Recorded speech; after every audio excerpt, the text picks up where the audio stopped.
सहित विदेह बिलो कहीं रानी, शिशु सम प्रीति न जाति बखानी। जोगिन परम तत्वमय भाषा, शांत शुद्ध सम सहज प्रकाशा। अर्थात जनक समेत रानियां उन्हें अपने बच्चे के समान देख रही हैं।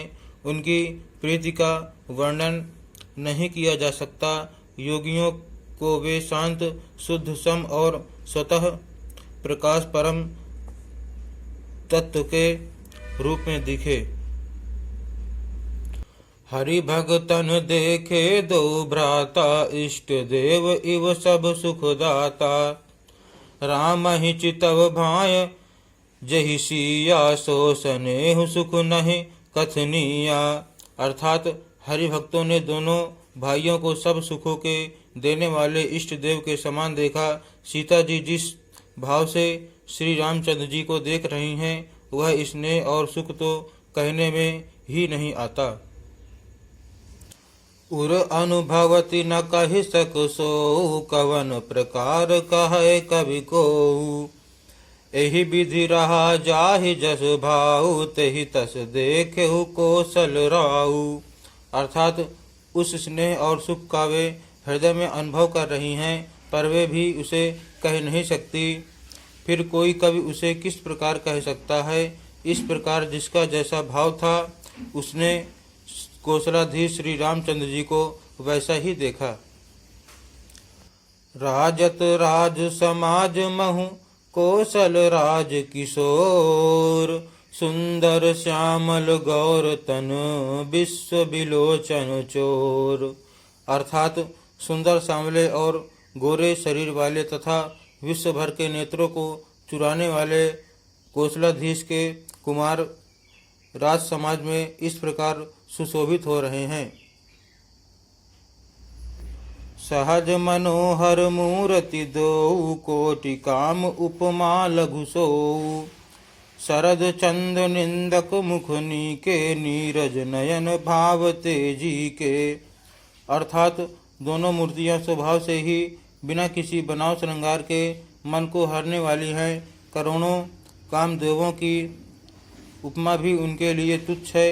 उनके सुंदर मुख शरद पूर्णिमा के चंद्रमा की भी निंदा करने वाले, उसे नीचा दिखाने वाले हैं, और कमल के समान नेत्र मन को बहुत ही भाते हैं। चितवन चारु मार, मनुहरनी भावती हृदय जाति नहीं बरनी। कल कपोल श्रुति कुंडल लोला, चिबुक अधर सुंदर मृदु बोला। अर्थात सुंदर चितवन सारे संसार के मन को हरने वाले कामदेव के भी मन को हरने वाली हैं। वह हृदय को बहुत ही प्यारी लगती है, पर उसका वर्णन नहीं किया जा सकता। सुंदर गाल हैं, कानों में चंचल घूमते हुए कुंडल हैं, ठोड़ी और अधर ओठ सुंदर हैं, कोमल वाड़ी है। कुमुद बंधु कर निंदक हासा, भ्रकुटी विकट मनोहर नासा। भाल विशाल तिलक झलकाही, कच बिलो की अली अवली लजाही। अर्थात हंसी चंद्रमा की किरणों का तिरस्कार करने वाली है। भवें टेढ़ी और नासिका मनोहर है। ऊंचे चौड़े ललाट पर तिलक झलक रहे हैं, दीप्तिमान हो रहे हैं। काले घुंघराले बालों को देखकर भंवरों की पंक्तियां भी लजा जाती हैं। पीत चौतनी सिरनि सुहाई, कुसुम कली बीच बीच बनाई। रेखे रुचिर कंब कल गीवा, जनु त्रिभुवन सुषमा की सीवा। अर्थात पीली चौकोनी टोपियां सिरों पर सुशोभित हैं, जिनके बीच बीच में फूलों की कलियां बनाई कढ़ी हुई हैं। शंख के समान सुंदर गोल गले में मनोहर 3 रेखाएं हैं, जो मानो तीनों लोकों की सुंदरता की सीमा को बता रही हैं। कुंजर मणिकंठा कलित, उरन तुलसी का माल। वृषभ कंध के हरिठवनि, बल निधि बाहु विशाल। अर्थात हृदयों पर गज मुक्ताओं के सुंदर कंठे और तुलसी की मालाएं सुशोभित हैं। उनके कंधे बैलों के कंधे की तरह ऊंचे तथा पुष्ट हैं।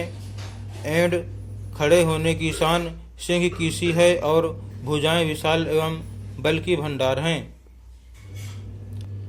कटितु नीर पीत पट बांधे, कर सर धनुष बाम बर कांधे।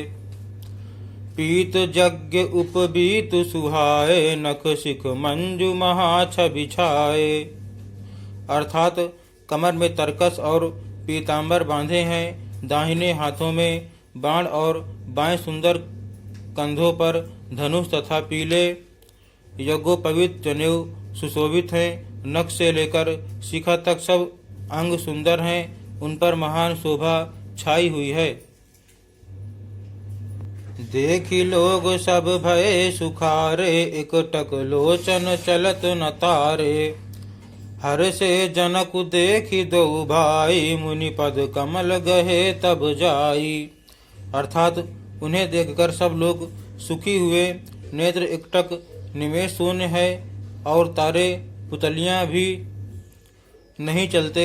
जनक जी दोनों भाइयों को देखकर हर्षित हुए, तब उन्होंने जाकर मुनि के चरण कमल पकड़ लिए।